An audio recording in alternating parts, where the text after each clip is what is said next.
Dulur, apa kabar kalian? Mudah-mudahan sehat selalu ya. Di video kali ini kita akan membahas mengenai pertumbuhan ikan nila yang lambat.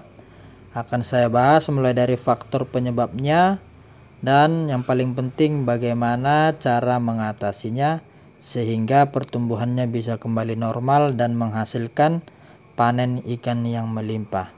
Untuk itu kalian jangan skip videonya agar apa yang saya sampaikan tidak ketinggalan dan kalian juga mendapatkan ilmu tidak setengah-setengah. Langsung saja ya. Banyak pembudidaya ikan nila hilang semangat bahkan putus asa karena ikan nila yang dibudidayakannya pertumbuhannya sangat lambat, tidak mau besar, padahal ikan itu sudah dipelihara lebih dari 6 bulan.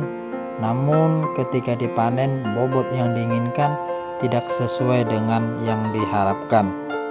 Pertumbuhan ikan nila yang lambat ini menjadi masalah bagi pembudidaya karena akan menambah kos biaya perawatan serta biaya lain-lainnya seperti pelet dan pemberian probiotik.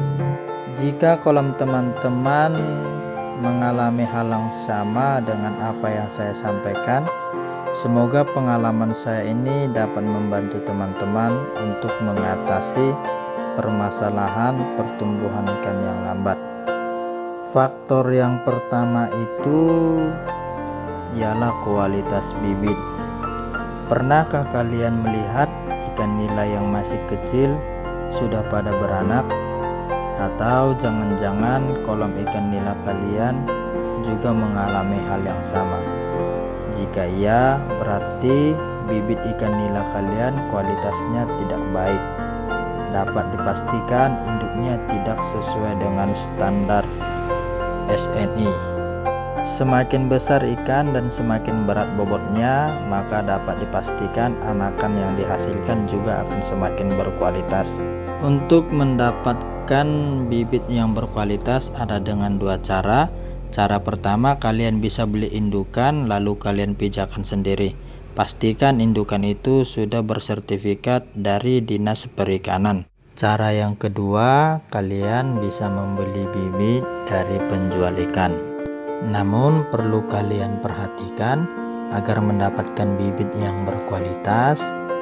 Sebelum membeli bibit, coba tanya ke penjual apakah bibit yang dijual itu berasal dari CPIB yang sudah bersertifikat. Selanjutnya, yang tidak kalah penting, pastikan bibit yang kalian beli ini sudah diberi perlakuan monoseks. Monoseks yang dimaksud ialah bibit tersebut sudah diberi perlakuan sehingga 80-85%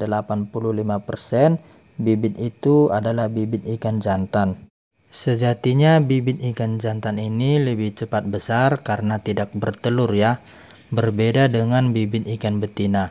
Jika sudah masuk pada umurnya bertelur, dia akan bertelur sehingga makanan pelet yang kita beri ke ikan, protein itu tidak dikonversi menjadi daging, melainkan dikonversi menjadi telur. Nah, sedangkan bibit jantan tidak bertelur sehingga pelet yang kita berikan itu seutuhnya semuanya dikonversi menjadi daging sehingga pertumbuhan dan bobot benih ikan jantan itu lebih besar dan lebih berat. Faktor berikutnya yang menyebabkan pertumbuhan ikan nila lambat itu ialah kualitas air. Faktor ini boleh dikatakan sebagai faktor penentu atau faktor paling krusial. Karena jika kalian berhasil melewati faktor ini, jika kalian berhasil menangani faktor ini, maka dapat saya pastikan 80% pertumbuhan ikan nila kalian bakalan berhasil atau bakalan cepat. Kualitas air yang dimaksud meliputi pH, warna, dan bau. Jika kolam kalian pH-nya tinggi, warna air hijau pekat, dan bau amis, maka dapat dipastikan ikan kalian itu bakalan stres, tidak nafsu makan, dan juga akan banyak yang mati dengan ciri-ciri perut berwarna hijau yang disebabkan disebabkan oleh pecah empedu.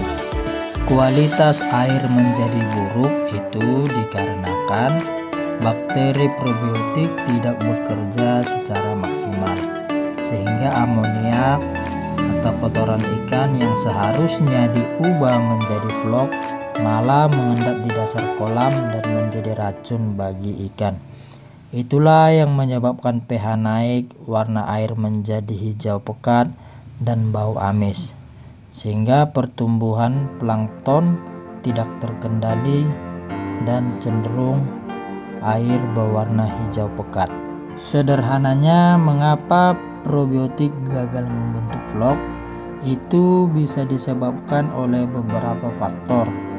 Yang pertama, faktor pemberian probiotik yang tidak sesuai dengan takaran.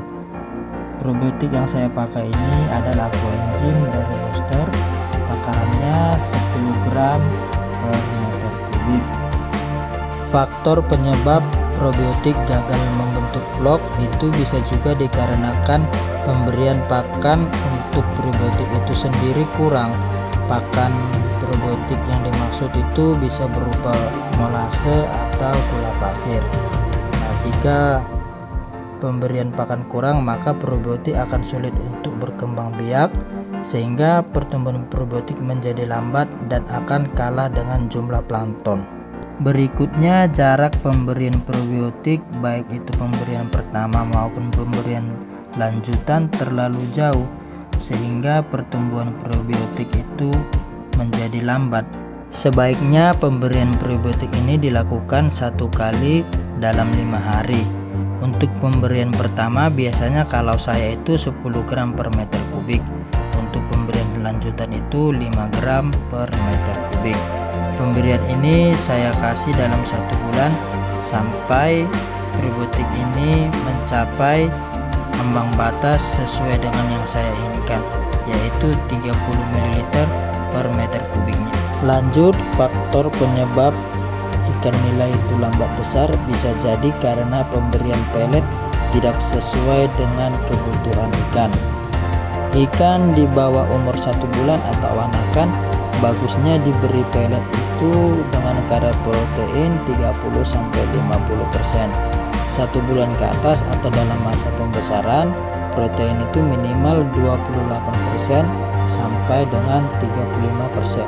Yang menjadi catatan dalam pemberian pelet ini, pastikan pelet yang kalian berikan itu bukan pelet expired.